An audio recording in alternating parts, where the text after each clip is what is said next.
The first contact.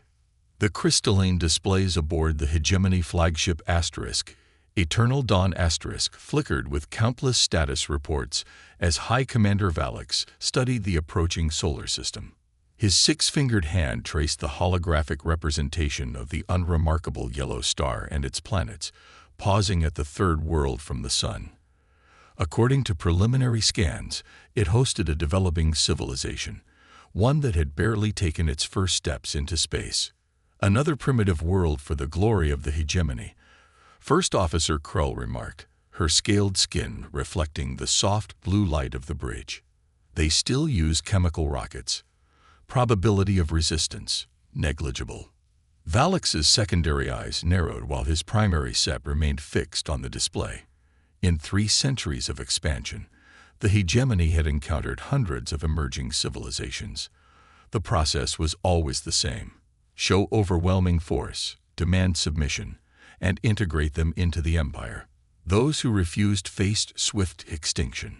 But something about this planet, Earth, as the natives called it, felt different. Deep within Cheyenne Mountain, Dr. Sarah Chen watched the massive alien vessel approach through quantum imaging arrays that humanity had carefully hidden from detection. For 50 years, Earth had prepared for this moment, ever since their quantum telescopes had first detected the hegemony's expansion across the galaxy. "They're right on schedule," she said to General Michael Santos, who stood behind her watching the same feed. "Just like the simulations predicted." The general nodded, his dark eyes reflecting the holographic display. "Has there been any indication they've detected our defensive grid?" "Negative," Sarah replied, fingers dancing across the haptic interface. "The quantum camouflage is holding. As far as they can tell, we're just another pre-FTL civilization, with primitive satellites and a handful of chemical rockets." The truth was far different. Hidden throughout the solar system were thousands of automated defense platforms, quantum shifted out of normal spacetime. Beneath Earth's oceans lay massive manufacturing facilities producing advanced weaponry, and in underground bases across the planet, millions of soldiers trained with technology that would make the hegemony's best weapons look like children's toys. Humanity had learned from its own bloody history. The best way to prevent war was to be so overwhelmingly powerful that no one would dare start one. But if war came anyway, victory had to be absolute. The hegemony's first contact followed their standard protocol. A massive ship appeared in high orbit, broadcasting on all frequencies in perfect English, a language they'd learned from Earth's own communications. "People of Earth," the message began, "we come as representatives of the galactic hegemony, bringing civilization and order to all worlds. Your integration into our empire will bring unprecedented benefits. Prepare your leaders for diplomatic contact." In the UN Security Council's hidden bunker beneath Geneva, world leaders watched the transmission with carefully controlled expressions. President Elena Rodriguez of the United Earth Coalition turned to her advisors. "Are we maintaining the facade?" "Yes, Madam President," replied Dr. James Wilson, head of the Xenological Defense Initiative. "Our surface responses show appropriate levels of surprise, fear, and awe. The hegemony's psychological profile suggests they expect submission within 48 hours.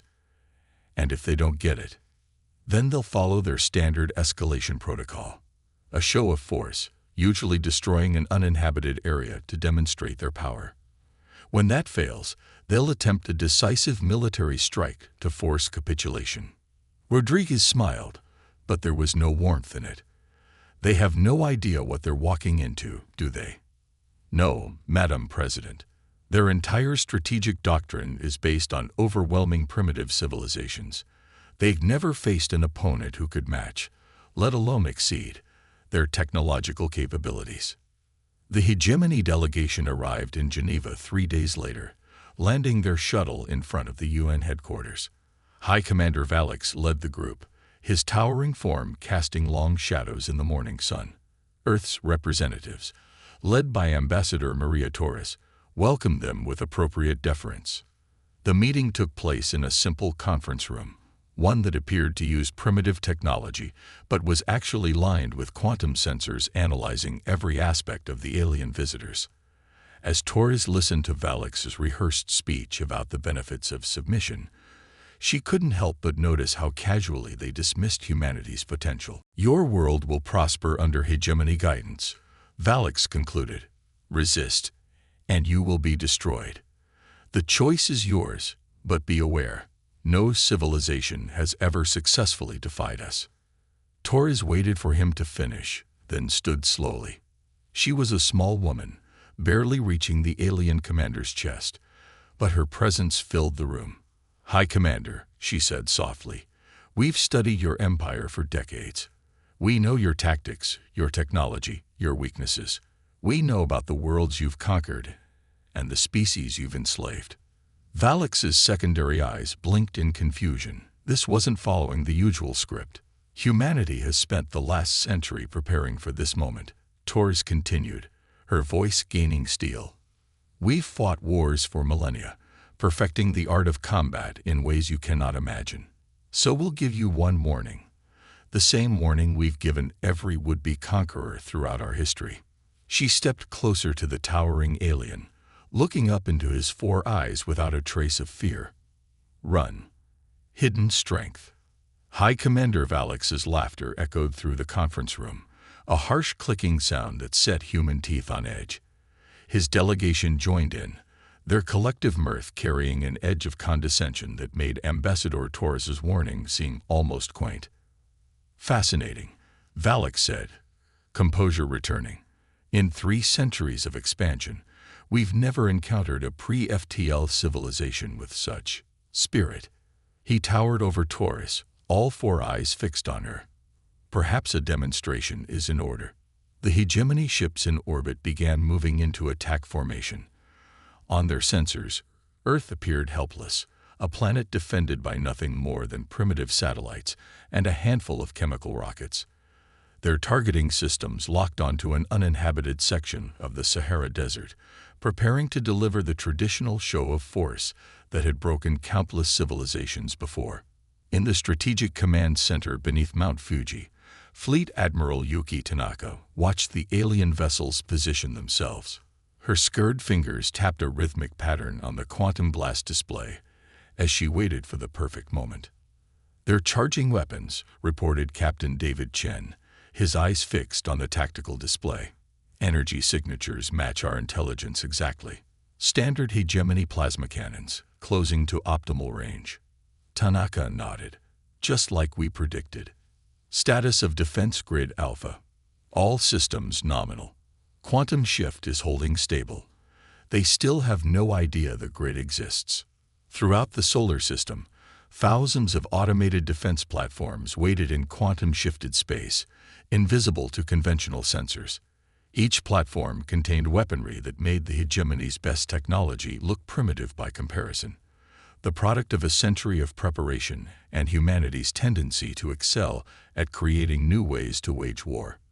"Let them fire first," Tanaka ordered. "Let them commit fully to the attack. Then we show them what humanity can really do." The hegemony ships opened fire.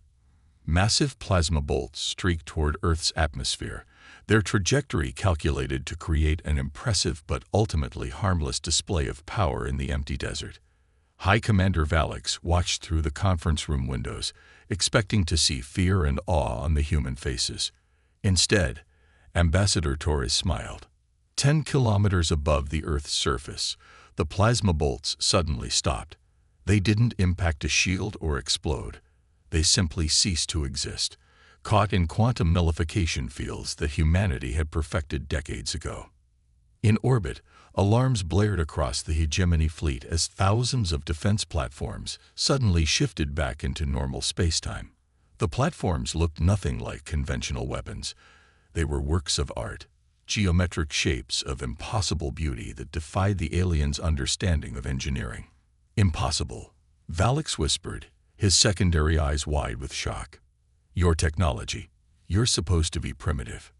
"We learned long ago," Torres replied calmly, "that the best way to survive in a hostile universe is to never reveal your true strength until the perfect moment. She touched a small communicator on her wrist. "Admiral Tanaka, you may proceed." The defense platforms activated as one. But instead of conventional weapons, they fired beams of pure quantum energy that ignored shields and armor as if they didn't exist. The beams didn't destroy the hegemony ships.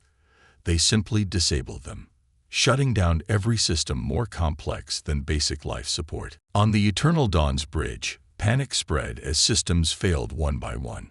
Through rapidly darkening displays, they watched more human ships emerge from hidden bases on Earth's moon and beneath its oceans. The vessels were beautiful and terrifying, their designs unlike anything the hegemony had encountered in centuries of conquest. "You don't understand," First Officer Krell said, her scales pale with fear. "We are the hegemony. We cannot be defeated by a pre-FTL civilization." "That's where you made your mistake," came Admiral Tanaka's voice over their failing communication system. "We achieved FTL travel 50 years ago. We just didn't want anyone to know about it until necessary." In the conference room, Torres watched the color drain from Valix's face as he realized the full magnitude of his error. "How?" he demanded. "How did you hide all of this?" "We've had a lot of practice hiding things from each other," Torres explained. "World War II taught us the value of deception. The Cold War perfected our ability to conceal massive military projects, and when we detected your empire's expansion 30 years ago, we simply applied those lessons on a global scale." Through the windows, more human ships appeared, their quantum drives allowing them to ignore the conventional laws of physics. Each vessel was unique, combining military efficiency with artistic beauty in a way that spoke volumes about humanity's creativity. "Your entire strategic doctrine is based on overwhelming primitive civilizations," Torres continued. "You've never faced an opponent who matched your technological level, let alone exceeded it. We could have revealed ourselves earlier, challenged your empire openly. But humanity's history has taught us that the most decisive victories come from letting your opponent underestimate you until it's too late." The defense platforms finished neutralizing the hegemony fleet, leaving the alien vessels floating helplessly in orbit. Not a single life had been lost, a demonstration of not just humanity's power, but their precision and control. "Now," Torres said, her voice carrying the weight of all humanity's preparation and determination, "shall we discuss the terms of the hegemony's withdrawal from Earth space, or would you prefer another demonstration?" In that moment, as High Commander Valix looked down at the small human woman who had orchestrated his complete defeat, he finally understood. The hegemony had spent centuries conquering primitive civilizations, never imagining they might encounter a species that had turned hiding its true strength into an art form. The age of easy conquest was over. Humanity had changed the rules of the game. And they were just getting started. The counter-strike. The news of Earth's victory spread through the hegemony like a shockwave. In the Grand Palace on Capital World Nexus Prime, the Council of Elders gathered in emergency session for the first time in 3 centuries. The massive chamber, designed to showcase the Empire's power and majesty, now felt suffocating as reports continued to arrive. Supreme Elder Zach Still, his ceremonial robes rustling against ancient marble floors, studied the quantum projection showing the complete defeat of their fleet. "Impossible," he muttered, all 4 hands clenched in frustration. A single primitive world could not have done this. But the evidence was undeniable. The hegemony's most advanced battle fleet, neutralized without a single casualty. Their best technology, rendered useless by weapons that seemed to defy the laws of physics themselves. And now, human ships were appearing at the edges of hegemony space, their presence a clear message. The war was coming to them. In the newly commissioned Earth Fleet flagship Asterisk, Humanity's Dawn Asterisk, Admiral Tanaka stood before a gathering of fleet commanders from every nation on Earth. The ship's command center was a testament to human ingenuity. Organic quantum computers merged seamlessly with crystalline displays, while AI assistants far more advanced than anything the hegemony possessed coordinated the movements of thousands of vessels.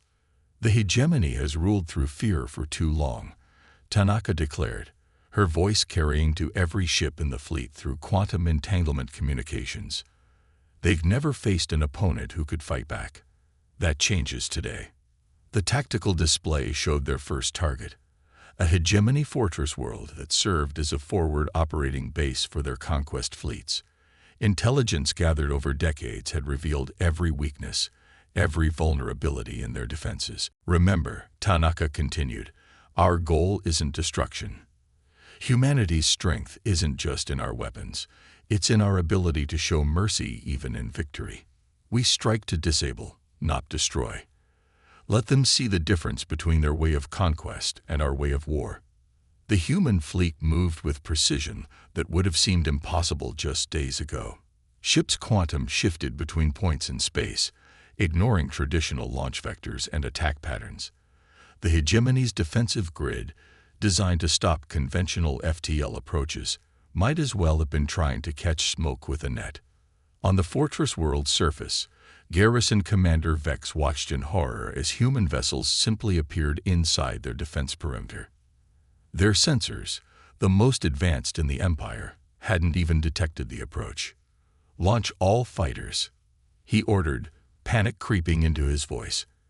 Activate the planetary shield. But the humans had planned for everything. Quantum pulses disabled their fighters before they could leave their hangars. The planetary shield generators found their power sources mysteriously offline. Their quantum cores temporarily shifted out of phase with regular spacetime. Ambassador Torres, now aboard the Asterisk, humanity's Dawn Asterisk, opened a channel to the fortress world. Garrison Commander, she said calmly, you've seen what happened at Earth. You know you cannot win this fight. Surrender your forces, and no one needs to die today. In the Grand Palace, the Council of Elders watched the situation unfold with growing dread. Supreme Elder Zack still received constant updates as more human fleets appeared throughout hegemony space, systematically disabling their military infrastructure. How? He demanded of his advisors. How do they advance so far beyond us without our knowledge? The answer came from an unexpected source, a junior xenologist who had been studying Earth's history. Sir, she said, her voice trembling slightly, I believe it's because of their conflicts with each other. The chamber fell silent as she continued. While we focused on conquering primitive worlds, humanity spent millennia fighting itself. Each war drove incredible technological advancement. Their greatest innovations came not from peaceful expansion, but from the constant pressure of competing with equals. On the tactical displays, more hegemony fortresses fell to the human advance, not through destruction, but through precise, surgical strikes that left their military powerless while preserving civilian infrastructure and life. Admiral Tanaka coordinated the campaign from her flagship, watching as centuries of hegemony military doctrine crumbled before human innovation. Their quantum weapons bypassed shields, their AI systems predicted and countered every strategy, and their ships moved in ways that seemed to mock the very laws of physics. They're requesting system-wide surrender, reported Captain Chen, a hint of satisfaction in his voice. The fortress world and all its supporting colonies. Tanaka nodded. Accept their surrender. Begin humanitarian aid distribution to any worlds that need it. She turned to Ambassador Torres. Your turn, Ambassador. Show them that humanity knows how to win a peace as well as a war. Torres stepped forward, her diplomatic training merging with humanity's clear military superiority to create something the hegemony had never seen before, a conqueror who didn't want to conquer. People of the hegemony, she broadcast across all frequencies, her message reaching every world in the sector. We could destroy your empire. We could do to you what you've done to countless others. But that's not our way. In the Grand Palace, the Council of Elders watched in stunned silence as she continued. Instead, we offer you a choice. Continue your path of conquest, and we will dismantle your military capability piece by piece, or join us in building something new, a galaxy where advancement comes through cooperation, not subjugation. The quantum displays showed more human ships appearing throughout hegemony space, each one a testament to what humanity had achieved through its unique combination of competition and cooperation, conflict and resolution. The age of empire is over, Torres declared. The age of humanity has begun. The choice of what that means, for you and for the galaxy, is now in your hands. As her words echoed across thousands of worlds, the hegemony faced a truth they had never imagined. They had spent centuries becoming the most powerful force in known space, only to discover they had never been the most advanced.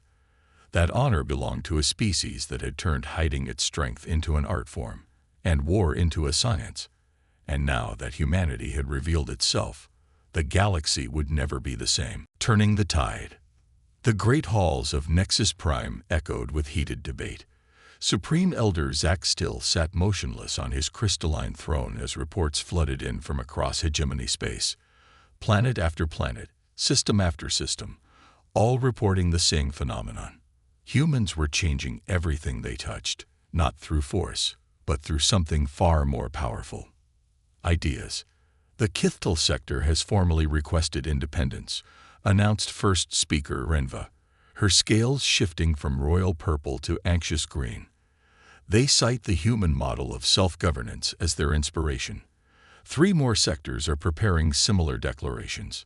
In the 3 weeks since humanity's demonstration of power, the mighty hegemony was experiencing something entirely new. Revolution from within. Not through violence, but through the simple spread of information. Aboard the Asterisk, humanity's Dawn Asterisk, Admiral Tanaka and Ambassador Torres reviewed holographic displays showing the cascading effects of their campaign. But these weren't military statistics, they were cultural impact assessments. It's spreading faster than we anticipated, Torres observed, watching as another cluster of systems lit up with indicators of social change.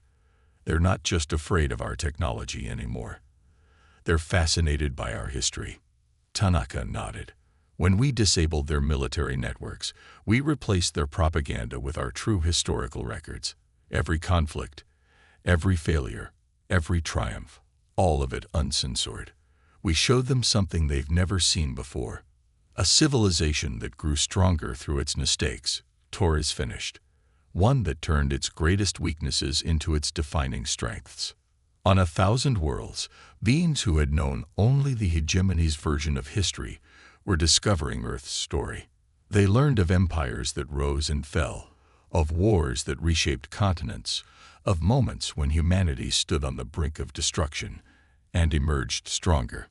In a refugee camp on the fortress world of Kex Prime, a young hegemony scholar named Vix Ara watched archived footage of Earth's World War II with fascination. They fought against themselves with such ferocity, she explained to a gathered crowd, yet they preserved their enemies' cultures and helped rebuild their nations. They turned adversaries into allies. The humans overseeing the humanitarian mission had made no attempt to censor their history. The good and the bad, the triumphs and atrocities, all were available for study. It was this transparency, more than any weapon, that was shattering the hegemony's control. In the Grand Palace, Supreme Elder Zach Still received an unexpected visitor. High Commander Valix, recently returned from Earth, stood before the council with his head held high despite his defeat. Supreme Elder, Valix began, his voice carrying across the chamber. I have seen their world firsthand. Their victory over us was not just about superior technology, it was about superior thinking. Murmurs rippled through the council as Valix continued. While we stagnated, conquering those weaker than ourselves, they faced true challenges. While we demanded uniformity, they embraced diversity. While we feared change, they made it their greatest weapon. On the quantum displays, another sector declared its intention to adopt human-style democratic governance. But unlike previous rebellions in hegemony history, there was no bloodshed, no chaos. The humans had taught them something new, peaceful revolution. Ambassador Torres stood before a gathering of representatives from 30 former hegemony worlds. The meeting was being held on neutral ground. a space station constructed by human engineers in just days, its design a fusion of Earth and hegemony aesthetics. "Your civilizations are far older than ours," she acknowledged. "You've achieved wonderful things, but somewhere along the way, you stopped growing. You chose the easy path of conquering those weaker than yourselves, rather than facing true challenges." She gestured to the station around them, its quantum crystalline architecture a testament to what cooperation could achieve. "We're not here to replace the hegemony's empire with our own. We're here to show you a different way, one where strength comes not from domination, but from adaptation, not from conformity, but from diversity." In orbit around Earth, a remarkable scene unfolded. Hegemony ships, once instruments of conquest, now arrived carrying diplomatic delegations, cultural exchanges, and scientific missions.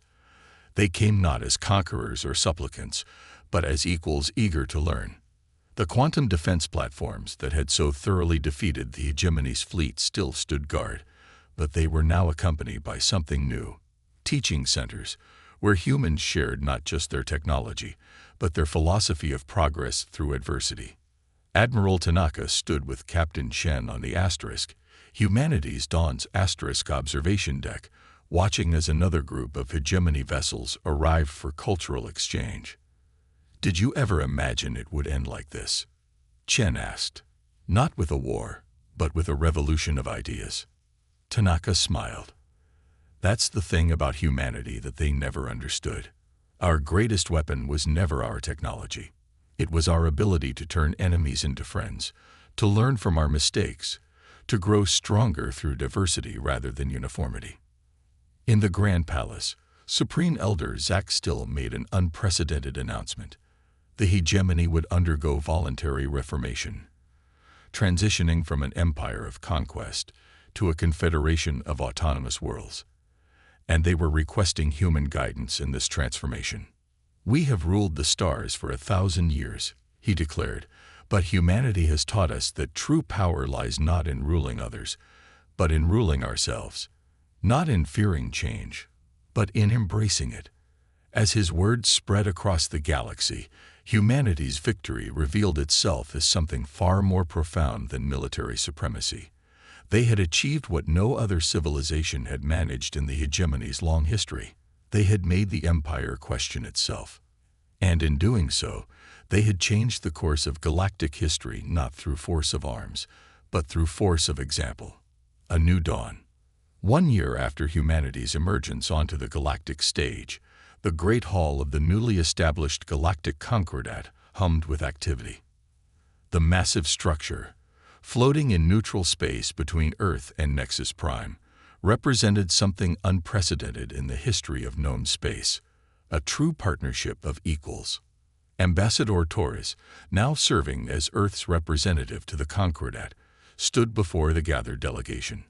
The chamber itself was a testament to the changes of the past year, its architecture a harmonious blend of human ingenuity and hegemony aesthetics, built with technology that had been theoretical just months ago. "A year ago," she began, her voice carrying to representatives from over 1,000 worlds, "we revealed ourselves to the galaxy not as conquerors, but as challengers of the status quo. Today we gather to celebrate not victory, but transformation." The quantum displays surrounding the chamber showed scenes from across known space. Former hegemony worlds flourished under new systems of governance, each adapted to their unique cultures rather than forced into uniformity. Trade routes once used for military conquest now carried knowledge, culture, and innovation. In Earth orbit, the Terran Institute of Galactic Studies had become the most sought-after center of learning in known space.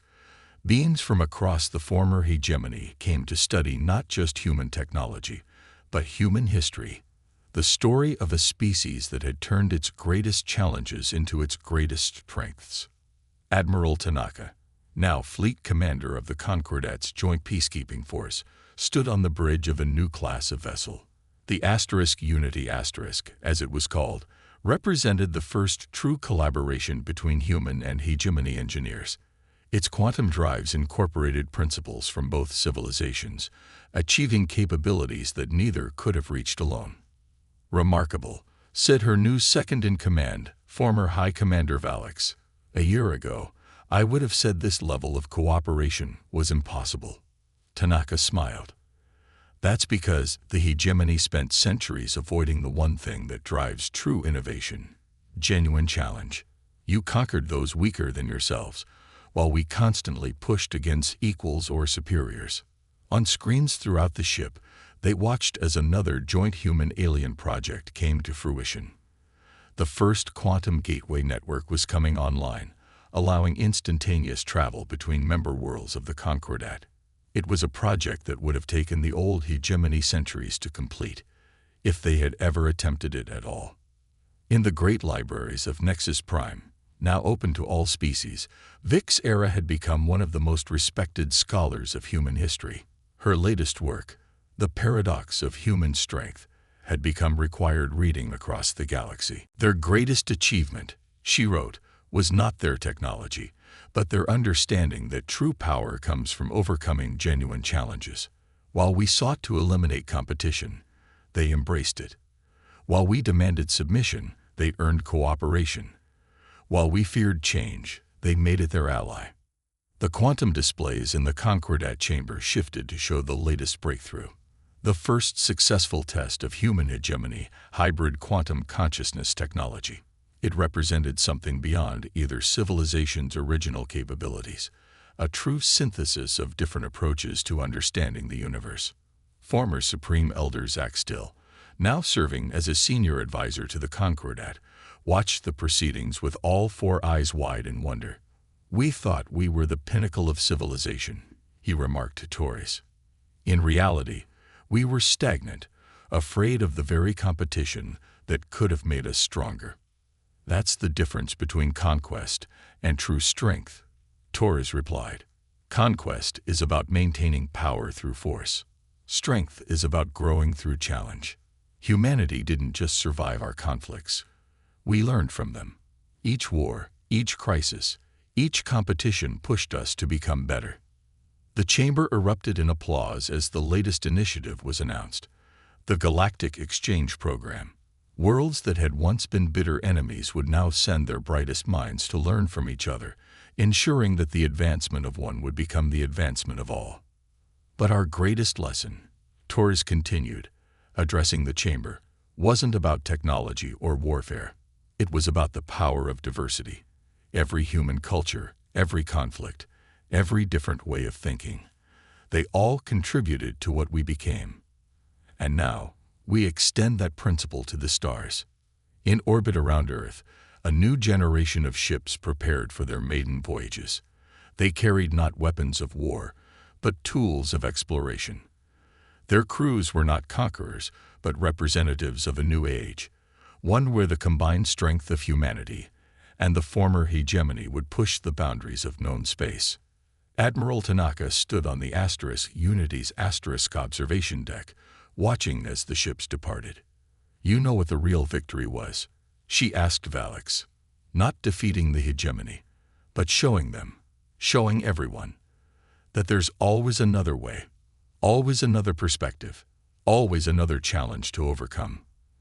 As the ships disappeared into quantum space, their mission to explore beyond the former borders of the hegemony, humanity's true gift to the galaxy, became clear.